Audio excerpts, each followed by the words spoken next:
This is DW News live from Berlin. Fresh hope for getting food and medicine into Gaza. The first ship carrying humanitarian supplies from Cyprus could leave as early as this weekend. Nigeria sends in the army to search for hundreds of children kidnapped from a school.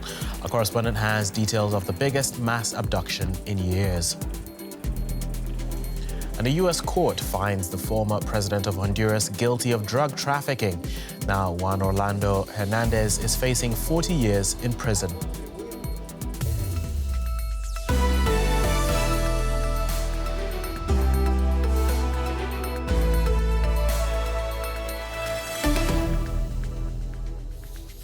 Hello, I'm Tomi Oladipo. Welcome to the program. An international operation to bring desperately needed aid into Gaza by sea is gathering momentum. A ship carrying humanitarian supplies from an American charity is preparing to leave Larnaca in Cyprus. The US and European Union will work with the UAE and other countries to ship food, medicine, and emergency shelters. The need for aid in Gaza is huge. An overnight Israeli strike in Rafah turned a tower block that once housed 300 families into rubble. Already fighting hunger, these Palestinians now must live without shelter. We were surprised at night with knocking on the apartment doors, telling us to evacuate the tower.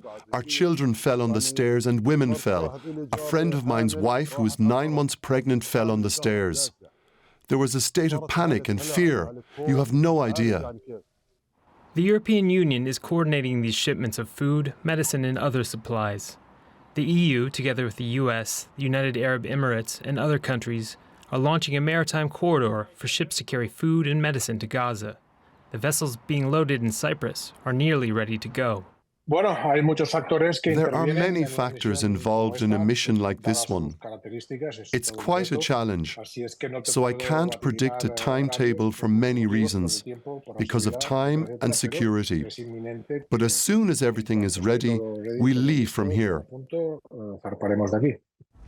One of the humanitarian agencies behind the shipment from Cyprus is constructing its own dock to offload the aid. Separately, the U.S. military is planning to build a pier, but construction could take as long as 2 months. Right now, aid is being dropped into Gaza from the air. Planes from Jordan, Egypt, the U.S., France, and Belgium are taking part in the operation. Some aid has trickled in by truck over Gaza's border to Egypt, but it's not enough to meet the needs of hundreds of thousands of Palestinians, with the United Nations warning that Gaza is on the brink of famine. Mike Martin of King's College London told me what needs to be done before the aid arrives in Gaza. So the first thing that needs sorting out is the permissions and paperwork have still not been completed in Cyprus, and part of that is the Israelis signing off the shipment. The actual journey from Cyprus to Gaza is about 200 nautical miles, so a ship of that type could do that in a day or less if it wanted to, and this is where it then starts to get very difficult. According to the charities involved, they are planning on building, or indeed already are building, a pier out to receive the supplies from the ship. It's very shallow water, it's a beach, so you can't just drive the ship up to the coast. Assuming they're able to do that, and that's an undisclosed location for security reasons, then there's the biggest problem of all, which is distribution on land. How do you make sure that the aid is not mobbed and stolen? Millions of or thousands of desperate people, how do they distribute it in a fair way? And whose responsibility is that? So you've basically got two options. At the point at which the supplies hit the shore, then the general idea would be that one of these aid agencies would control, would warehouse and control the central stockage of those supplies. But then to get them out to distribution centres located around the Gaza Strip, that's a big problem, because at the start of the conflict, the Palestinian police were still on duty, but they were carrying weapons, and so they were targeted by the Israelis because they were carrying, they were young men carrying weapons. And so they've effectively gone home. And that's one of the reasons why we've had the breakdown of law and order. So some sort of deal that enables those police to go back to work, perhaps unarmed, so that they can ensure that those supplies are able to get out, is probably needed in order to get it to the 10, 20, 30 distribution points in different neighborhoods around Gaza.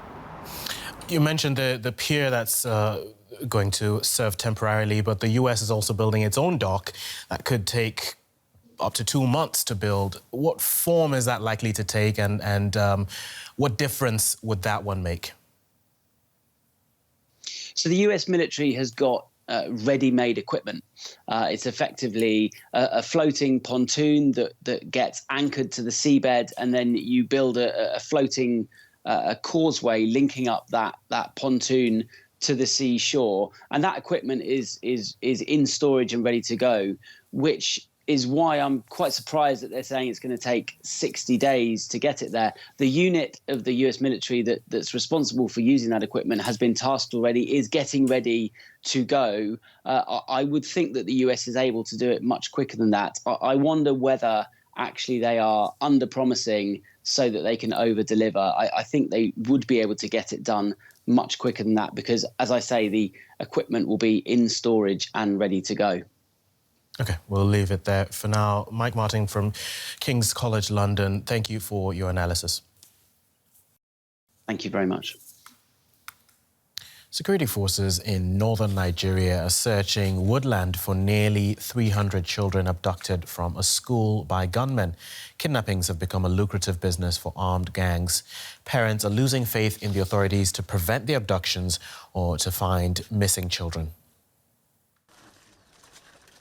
Hearing words of support while going through every parent's worst nightmare. Sheikh Lawal is anxiously hoping for his kidnapped son to return home. I couldn't even sleep last night. My wife and I, we're devastated. We just couldn't fall asleep. It was the older of his two sons who was taken by the gunmen. His younger son managed to escape. The bandits arrived on motorcycles. They started shouting and then shooting. All the students ran away into the nearby bushes. One of the bandits chased after me as I ran, but I was able to get away from him. I looked around for a way to escape, and I was able to make it across the road and into the bushes. I came home from there. Kidnappings for ransom are a major problem in Nigeria.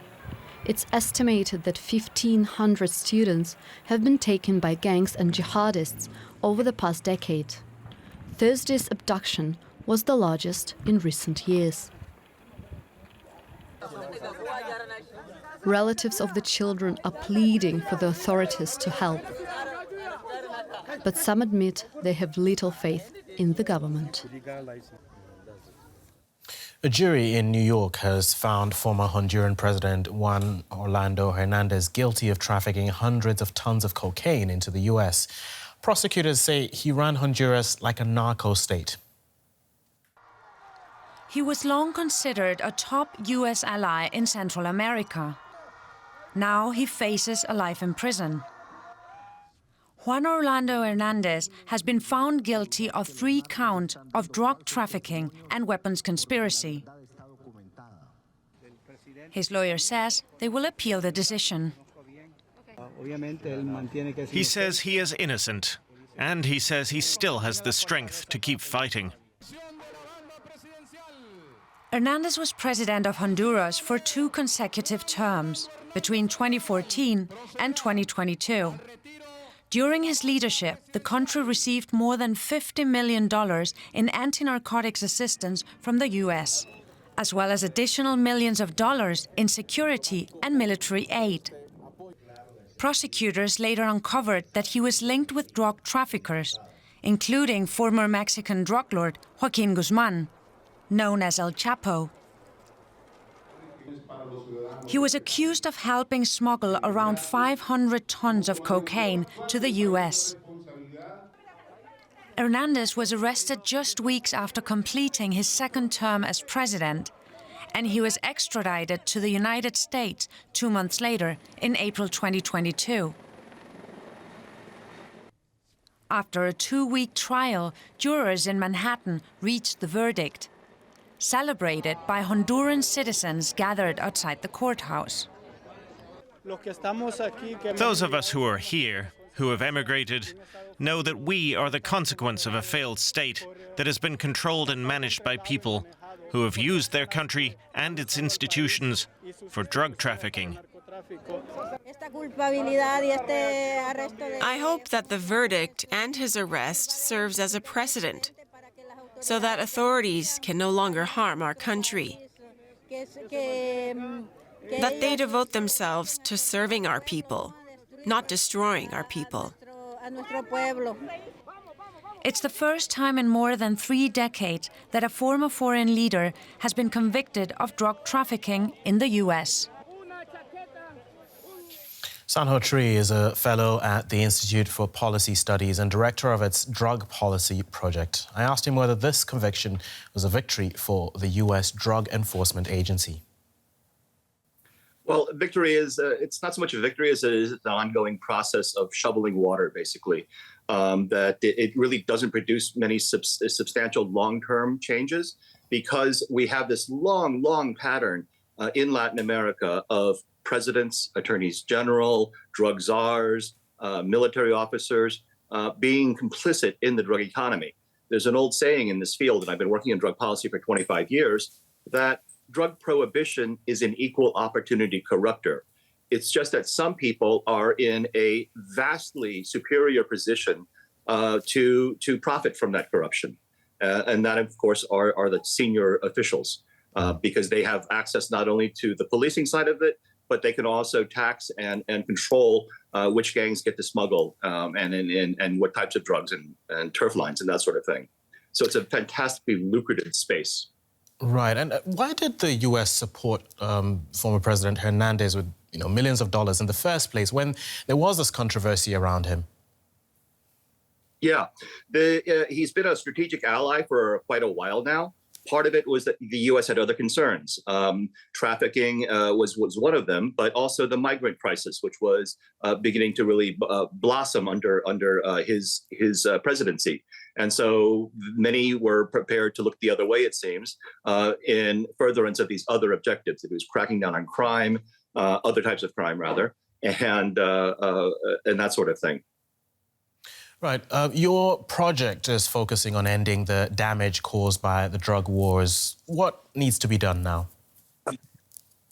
It's important to remember this is almost the same kind of scenario we got caught up in over and over again a century ago during alcohol prohibition.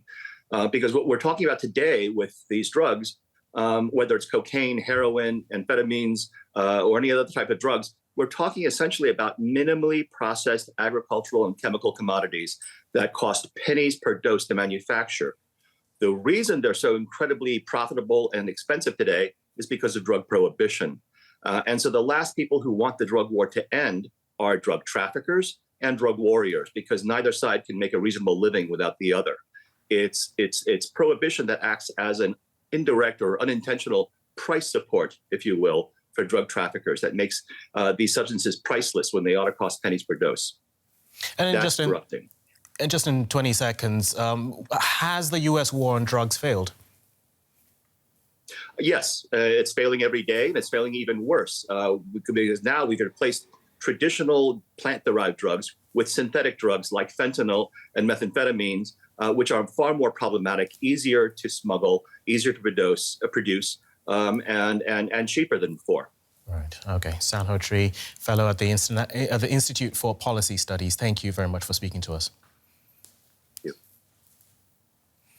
And that's all we have time for. But after the break, Reporter looks at the rapid growth of evangelical churches in Brazil. I'm Tomi Oladipo from myself and the team. Thank you very much for watching.